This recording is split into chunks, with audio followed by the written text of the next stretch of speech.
Welcome back to Girl Take the Lead, the podcast where we reimagine leadership, challenge the status quo, and share the real, raw, and remarkable stories that help us break cycles, find our voice, and lead with intention. And I'm your host, Canny. Have you ever noticed that you just push through even when you're tired and you say yes when something in you is actually saying no? And you carry more than you really have the energy for. I'm sure none of you can relate to that. But over time, it starts to wear on us. Not all at once, slowly, almost without us noticing. Today's guest, Lynn Blades, calls this the quiet burn. And in this conversation, we explore what burnout really looks like, not as a sudden breaking point, but as something that builds over time when we ignore the signals our body and mind are giving us.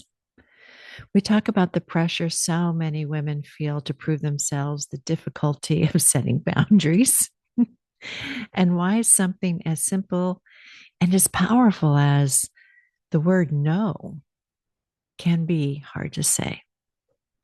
But we also talk about what it looks like to shift, to move from pushing through to actually protecting our energy. This is a thoughtful, honest conversation about burnout, boundaries, and reclaiming your sense of self. Let's jump in. Here you go. Lynn, welcome to Girl Take the Lead. Thank you very much. It's a pleasure to be here, Yolanda. Yeah, so good to have you and to talk with you. And let's introduce you first to the audience so they get to know you. Well, I am an executive leadership coach and author of the best-selling business book, The Quiet Burn, The Ambitious Woman's Guide to Recognizing and Preventing Burnout. I've been in the business for 20 plus years now, and I work with Fortune 100 to 500 companies, their C-suite teams and their SLTs in strategic ways, and growing talent, particularly female talent, which is my real expertise and passion.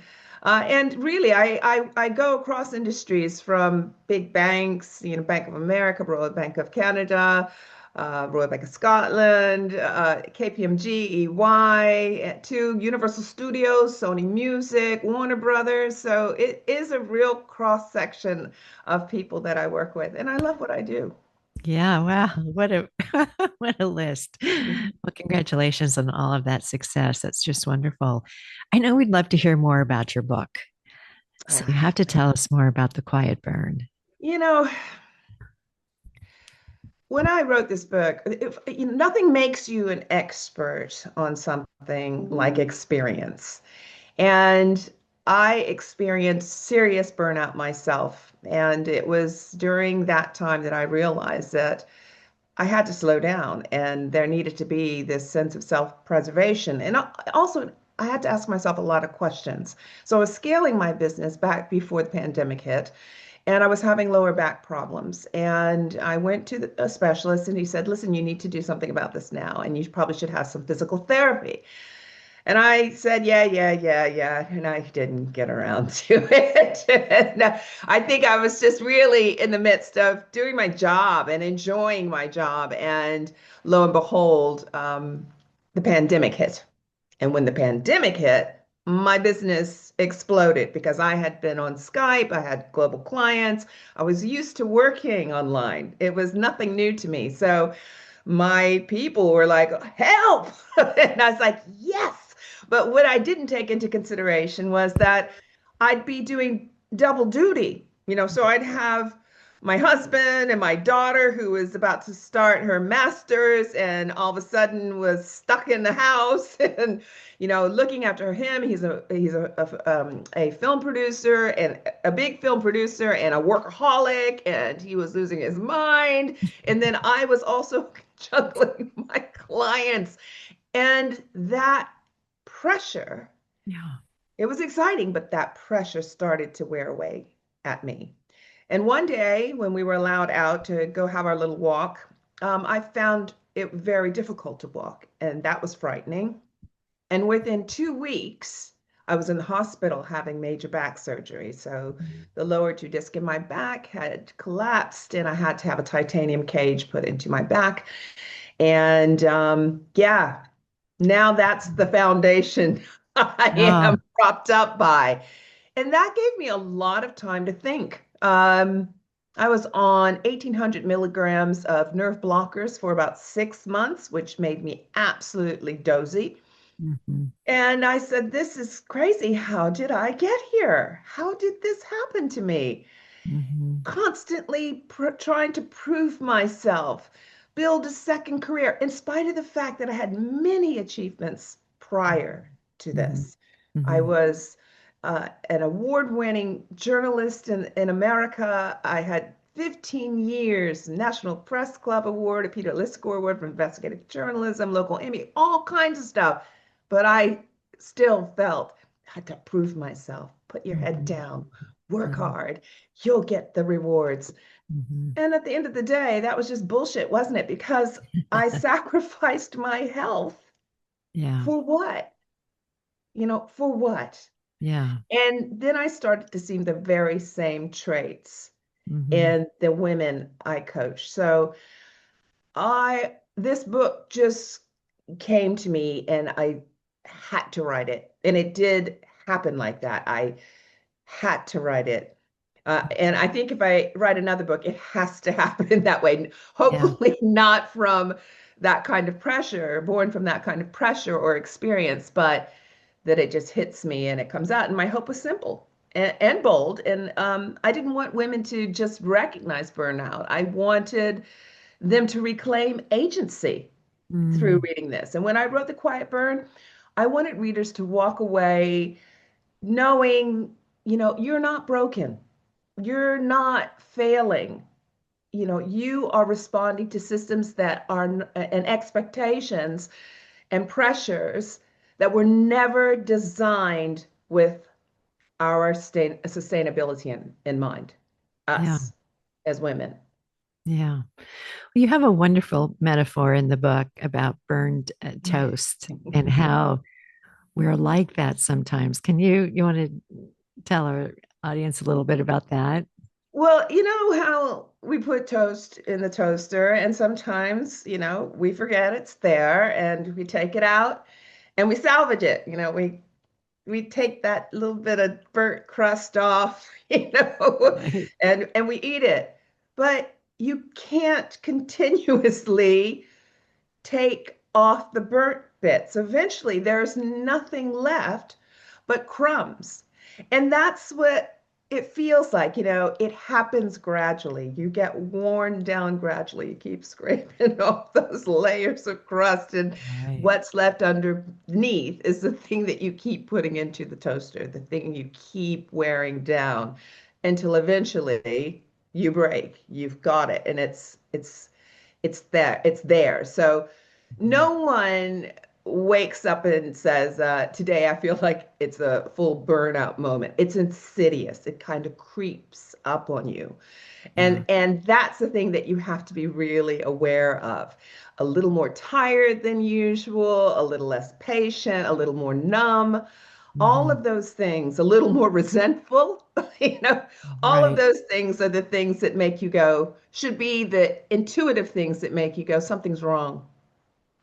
Something is wrong. And like toast, once it's fully burnt, there's nothing left to scrape off. And you can't pretend that it's fine. Yeah. You can't do that. You really have to change the heat. You've Mm. got to change the temperature, not just power through. We're taught as women to push through pain from almost the day we come out. Yeah. And we've had role models that have done that. One of the things that I'm just sitting with what you've just talked about is that Brene Brown talks about the distinction between stress and overwhelm, and stress being Hmm. that you can still delegate, overwhelm being you're blown and you need Yeah. to go take a time out. Are you kind of telling us that kind of goes like stress leading to overwhelm, leading to burnout? If we were to put little Yes. arrows in between all of those. Yes. I think, when you are stressed, you have a choice, don't you? Yeah, you can still function and you know that you need help. There's like that moment in your Yeah. body, if you listen to it, that goes, okay, you need help right now. Yeah. Get off the wheel. Yeah. But we're afraid to get off the wheel, or Yeah. we don't know how to stop the wheel from turning. Yeah. And the fear is guilt. There's fear, there's guilt, and you feel like if you stop or you say, I need help, there's shame involved in that as well. Yeah. And that's those are big emotions to have to deal with. Yeah. And it's not fun, but it starts with saying, I I can't do this. I feel worn out. I'm actually really tired. I need help. And if you normalize overwhelmed, you know, you kind of say, well, this is just how it is, then burnout isn't a risk. It's an outcome. Yeah. So Yeah. you need to watch out for those early signs, that the emotional reactivity and brain fog, not brain fog just associated with menopause and withdrawing from things that once brought you a lot of joy, and feeling like rest has to be earned. Yeah. Rest doesn't have to be earned. Rest is what you need to sustain your vitality. Yeah. I think it's important to kind of acknowledge too that rest is needed no matter what age. Absolutely. Because, I'm in my 70s and I'm like, You okay, look fantastic, girl.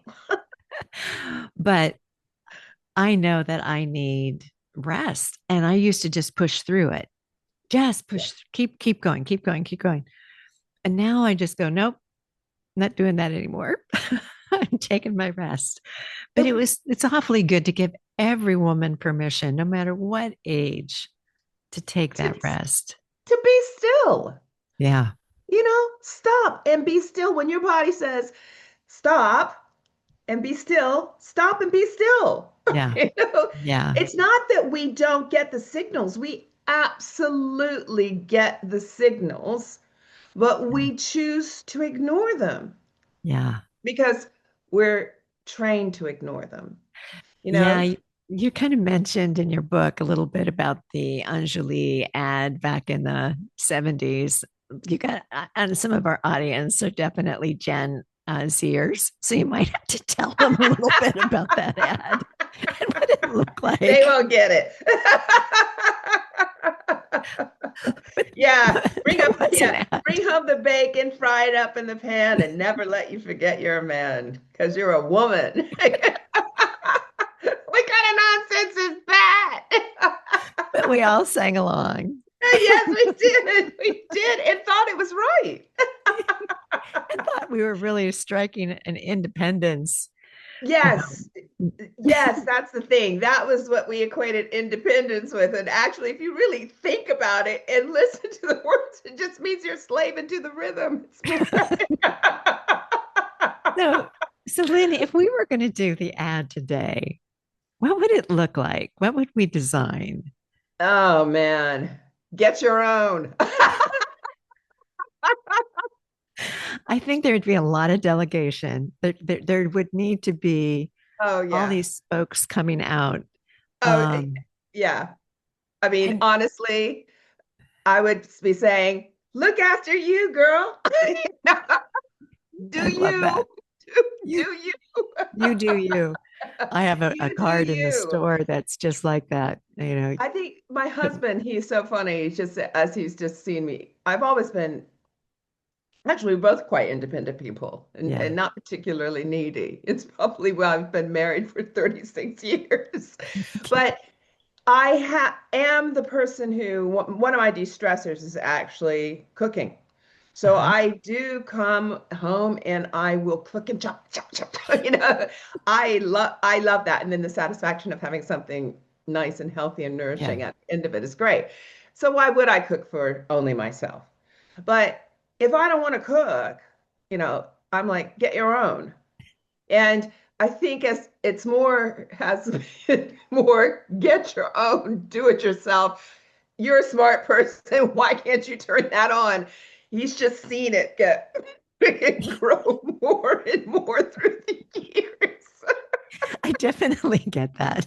Well, one of the I'm so glad that we've kind of redesigned the Anjali ad, so that we have this You do new you. perspective, right? Um and there's so many trends that give me hope, like, the We Do Not Care Anymore club for women who are um menopausal, postmenopausal, premenopausal, she's got them all contained in there. And I listen and I go, oh, that is so perfect. Because I think our voice got lost along the way. And when you're someone like you or someone like this woman who's this influencer has her channel, I just kind of go, it's so wonderful to have these voices. We didn't have these voices. We had different voices. We did have different voices. It was, I'm in my mid 60s, so I think about that often, like, what did we grow up with? What did we hear? Mm-hmm. And my mom, I mean, my mom is amazing. And she, as I wrote in the book, she worked at the CIA and worked herself, worked up from the secretarial pool to lead a department, to lead with the intelligence, the CIA's Medal of Honor. And all along, though, I saw her, and my dad's great too. They've been married for almost 70 years. He's great. He's amazing. But my mom had breakfast on the table before she left the house at 5:30 in the morning. And, just, I don't know how she did Yeah. all of the things that she did, and Yeah. we all turned out, okay. How did that happen? And the sacrifices that she made. So that's what we saw. We Yeah. saw this amazing woman sacrificing, continuously sacrificing, and probably even sacrificing part of her dreams, for us. And my dad sacrificing as well, but completely achieving all of his dreams and more. Yeah. So it has been interesting. I do think for the time we grew up, in a fairly liberal household, but I can remember my dad saying, your mother and I run this house, but there can only be one leader. I guess That's he her. knows. And then you have the, feminist movement and Gloria Steinem and Shirley Yeah. Chisholm and Yeah. all of these amazing women, but who broke ranks with each other. The black women moved from the white women Mhm. went one way, the black women, we were a house divided, and a house Yeah. divided really cannot stand. We have to be a united unit in order Mhm. to really push that change through. Um, and I mean, look at where we are right now. It's so depressing what is going on in the world. And I feel like we just been thrown back to the Stone Ages. I And we'll call this come the out of it. new, that this is the new Dark Ages. That's what I've dubbed it, the new Dark Ages.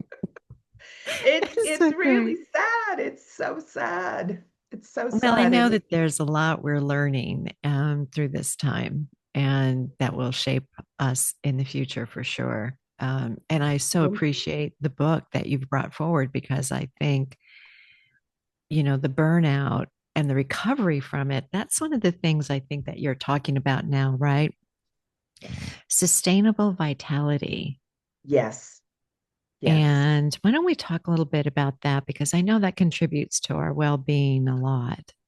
I think that what we need to not think about how to prevent burnout as how we can keep our energy fluid, you know?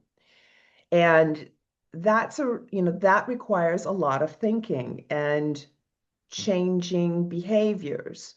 So I think that when you manage your energy, and you realize the things that drain you, that's the first point. It's like, Mhm. okay, I'm like, dump the energy vampires, notice the things that really drag you down, get rid of those things or minimize those things, and notice also the things that energize you or re-energize you.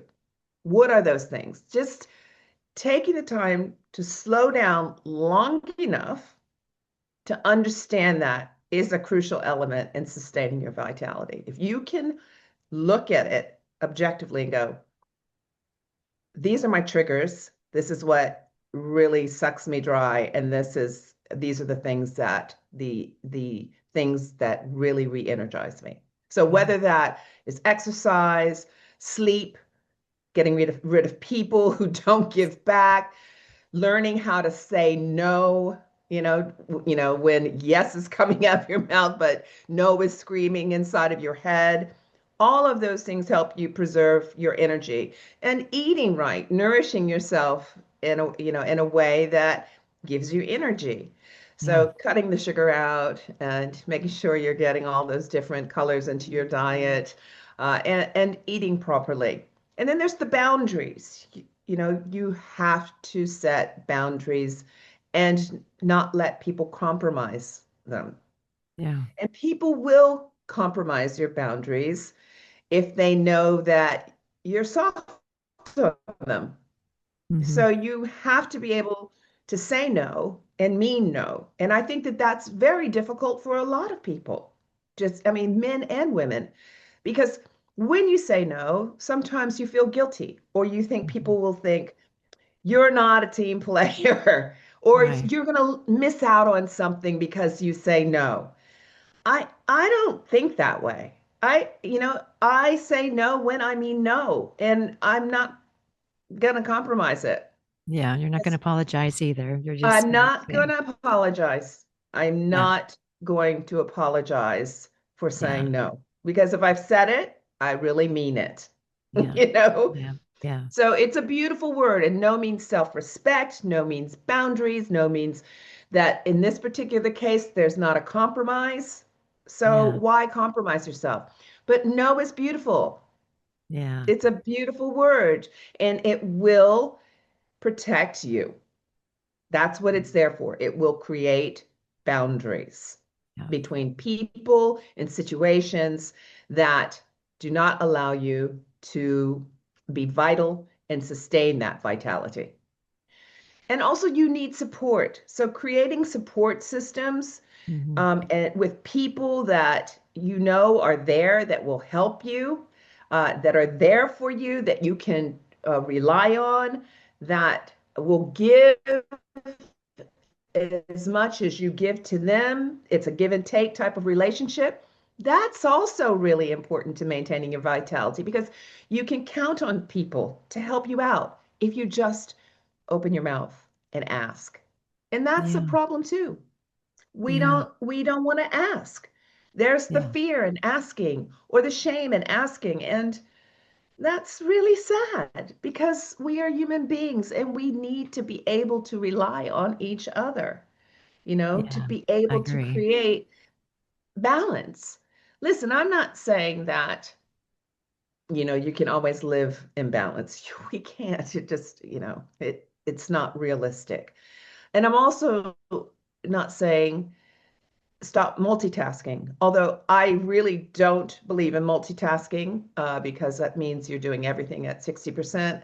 I'd rather prioritize and, set realistic goals weekly and just try to achieve those goals. And maybe if there's a rollover, it won't be very much because I never put so much on that list that I couldn't accomplish it. It's always real.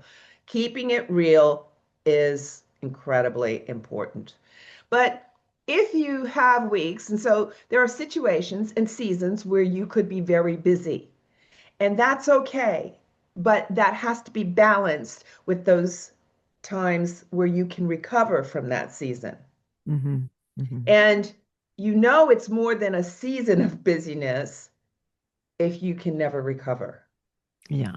That's when you're on the road to serious burnout. Yeah.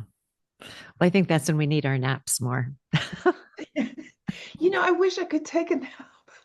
I, my husband could sleep like he could close his eyes. He's And he's snoring in gone. 2 seconds any time of the day. I can't nap. I wish I could nap, and I'm always so jealous of those people who can nap.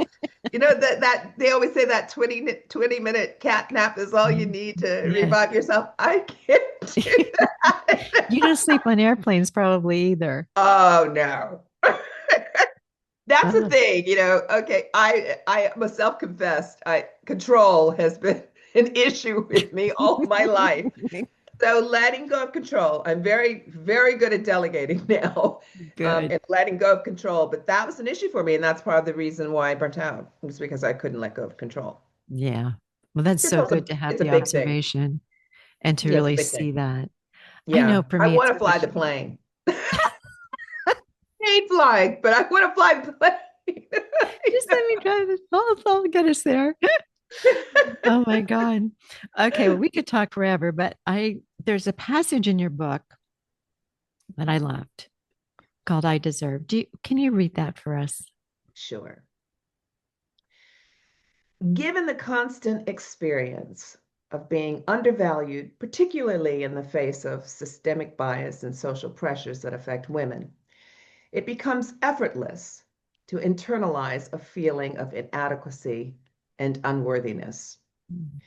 Shedding this deeply ingrained belief is a formidable challenge. While we may outwardly declare, I deserve this, inwardly, doubts still linger about how we earn the opportunity or reward. We can't overcome our feelings of unworthiness. Some individuals even delve into cynicism, harboring suspicions that every opportunity comes with hidden motives, pondering what we are expected to reciprocate. This skepticism complicates our path towards self acceptance and acknowledging our inherent worth. The exodus of women from corporate environments driven by a persistent lack of acknowledgement and compensation presents a troubling reality. The workplace needs us, really needs us. Yet maintaining a belief in our own worth becomes challenging when societal structures and workplace cultures neglect to provide the validation and support we need. However, even in the face of these obstacles, hope persists. I firmly believe in the transformative power of a united voice, the strength found in sisterhood. Within a community that actively supports and validates one another, we can create a ripple effect of positive change. This begins with nurturing an individual's sense of self worth. Confidence and positive outlook are not just personal traits, they are communal forces that inspire. Your mere presence, exuding self assurance and a proactive stance, possesses the power to ignore change in any setting. When you radiate confidence, it resonates with others. Such positivity is magnetic, drawing people in and compelling them to engage with and emulate this energy. This is not just self empowerment, this is setting a precedent. By fostering this, we create a space where the notion of sharing an energy becomes a reality. Remember, confidence is contagious. There is no one more deserving of your own rescue than yourself. You are invaluable, not just to others, but crucially to your own existence. Embracing your best self requires a firm belief in your worthiness.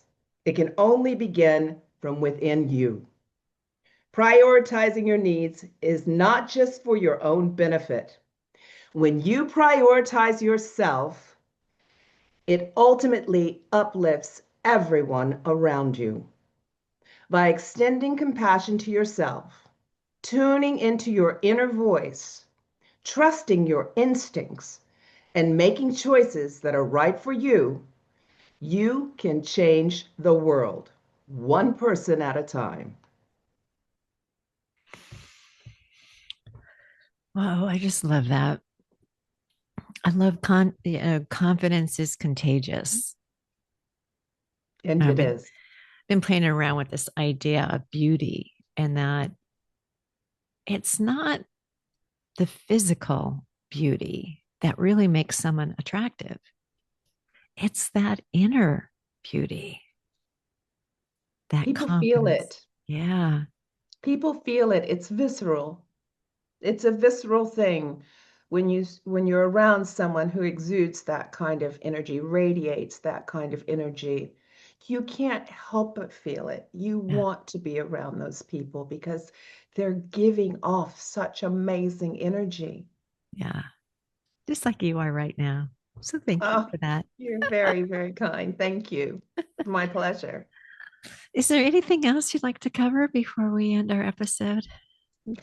I just really want everyone who's tuning in to believe what I'm saying because it's true. It's my mantra. And I tell myself this all the time, you know, when I'm feeling low, when I'm feeling high, when I'm just feeling. But that is, I am a force for good. I am a force for change. And I am a force to be reckoned with. And Mm, so are you. mm. I love that. Great way to end. So, Lynn, what would you tell your 20 something self today? You do you.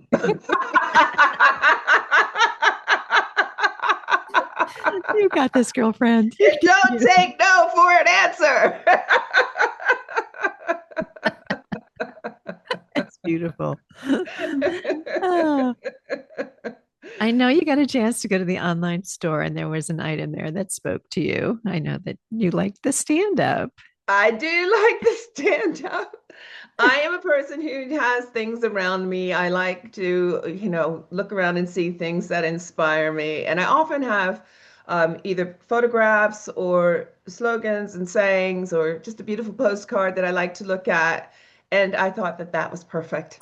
I can't So wait to I can send have them that to on you. my desk and I will think of you, Yolanda, in our Oh, lovely conversation. yeah, it has just been great. And I just so appreciate your energy and your book and everything that you're trying to help us really avoid in terms of that burnout. Like see the signs in advance, take a different path, take the rest, take the breath, take that moment. So, thank you Yeah, very much for joining us. it was my pleasure. Thank you so much. My sincere thanks to Lynn for such an honest and eye-opening conversation. What stayed with me most is this idea that burnout doesn't just happen. It builds quietly, gradually. In the moments where we override what we feel, push past what we need, and continue to give from a place that's already depleted. Here are three reflections to carry with you. One, burnout is often not a sudden event, it's the result of sustained misalignment over time. Two, rest is not something we have to earn, it's something we need to sustain ourselves. And three, and perhaps most importantly, no is not rejection, it's protection. If you'd like to connect with Lynn, please check our show notes for all the ways that you can link to her. And if today's conversation resonated with you, maybe you noticed a moment where you've been pushing through when what you really needed was to pause or take a nap. I probably will today. You might give yourself permission to do that, not as a reward, but as a way to sustain yourself.